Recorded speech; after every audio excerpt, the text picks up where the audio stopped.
El 9 de septiembre de 2009, a las afueras de Ibagué, un campesino que araba la tierra encontró una bolsa negra en el campo. Al revisar en su interior, no pudo creer lo que vio. Se trataba de una cabeza humana.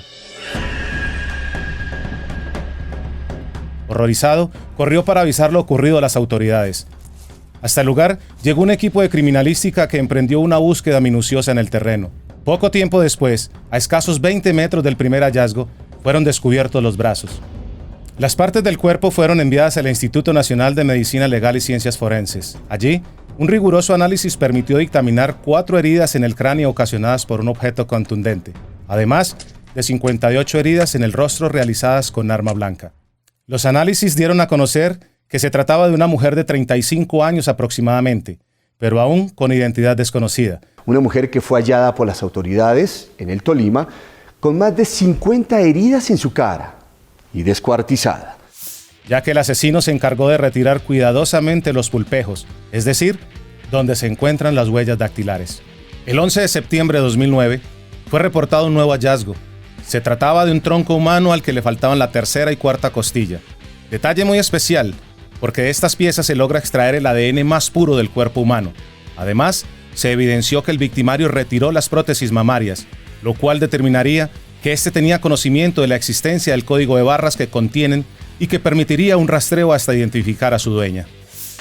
Los forenses que tienen el caso sospechan que el cadáver sufrió golpes posteriores al asesinato y que con un bisturí el rostro de la víctima fue desfigurado. También se estableció en principio que este mismo hombre retiró al cadáver 1 o 2 de sus costillas para evitar que fuera identificado como el cuerpo de una mujer. Igualmente le deformó la zona del busto.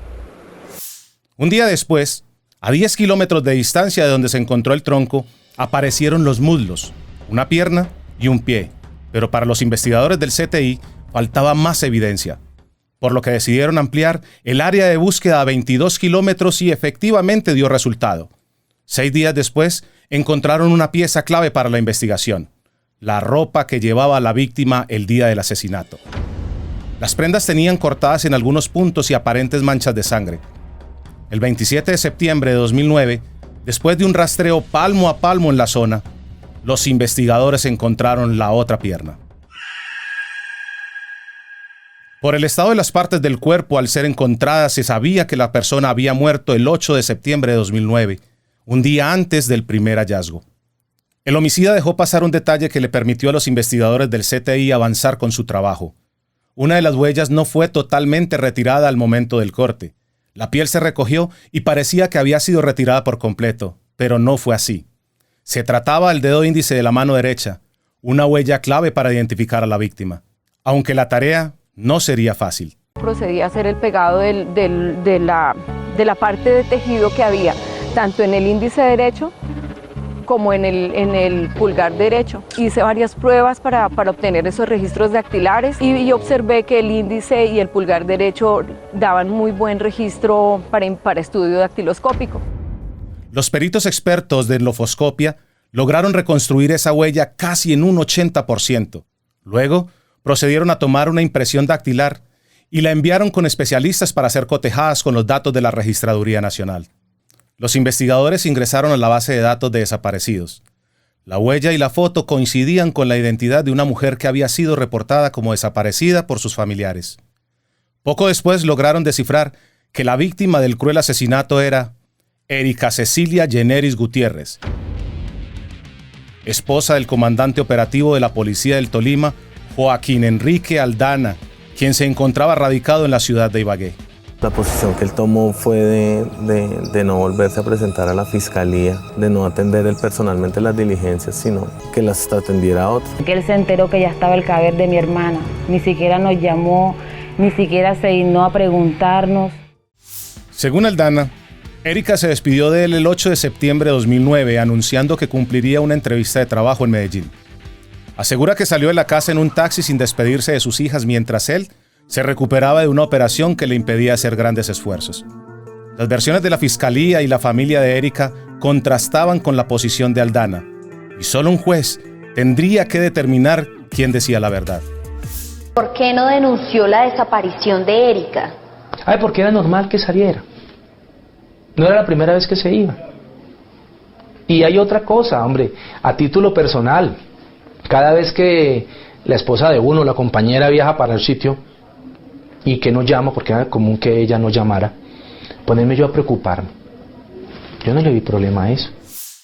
En crímenes como este, el primer interrogado es el esposo de la víctima, quien asumió una actitud a la defensiva, una actitud desconcertante para los investigadores.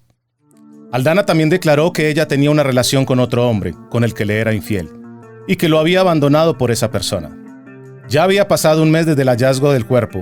Era octubre de 2009 y no había pista del asesino ni de un sospechoso evidente.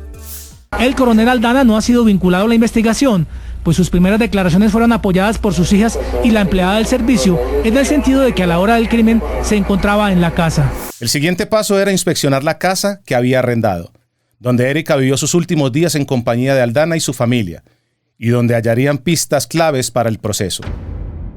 Los agentes del CTI tenían una fuerte razón para creer que había manchas de sangre en la casa de Aldana y Erika, pues para ser desmembrada de esa forma, debió haber derramado mucha sangre y dejado algún rastro.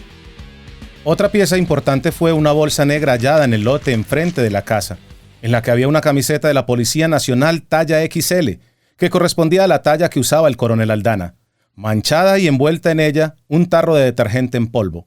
También que la camiseta aparentemente había sido utilizada para limpiar algo, pero no estaba deteriorada.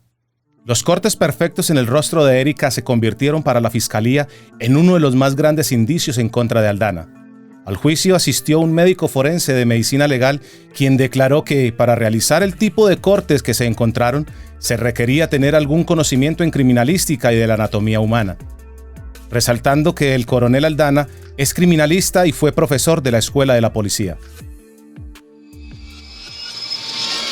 Llamaba la atención de los médicos forenses que en el rostro de Erika se hubieran borrado los lunares y varias señales particulares, como cicatrices a nivel de la rodilla y del abdomen por una apendicectomía, lo que hacía pensar también en una relación nexoafectiva entre la occisa y su victimario. Es decir, solo alguien tan cercano como el coronel Aldana sabía de los implantes y las cicatrices de Erika. Todo es para tratar de borrar a esa persona. Esto nos habla de una relación preexistente intensamente personal. Las maniobras que hizo para desmembrar, desfigurar y demás, actividades particulares, la mutilación de los pulpejos, la disposición de la tercera y cuarta costilla, etc. Ya eso sí nos orientaba a una persona con ciertos conocimientos del manejo criminalístico o de procesos investigativos como tal. Días después de haber sido halladas las partes del cuerpo, se inició la búsqueda de evidencia en la casa donde vivía el coronel con su esposa. Con el apoyo del Laboratorio de Luces Forenses de la DIJÍN y con colaboración del personal del CTI, se usó un reactivo conocido como Blue Star. Este químico es una sustancia diseñada para revelar manchas de sangre y se aplica en sitios cerrados donde se sospeche que se produjo un crimen, y bajo total oscuridad se revela el resultado. Si alumbra azul, es muy probable que existan rastros de sangre. Efectivamente, se aplicó el líquido en varios lugares de la casa y sobre las escaleras del sótano. El reactivo hizo su efecto. El resultado fue positivo. En la misma casa se encontró el computador de Erika, y para la búsqueda de pruebas, los investigadores tuvieron el apoyo de un técnico en sistemas de la Policía Nacional, quien, muy preocupado por el caso, les informó a los investigadores que él le ayudó al señor Aldana a buscar un programa espía y a instalarlo en su computador personal para que él supiera cómo se hacía y efectivamente después él lo instalara en el computador de su esposa.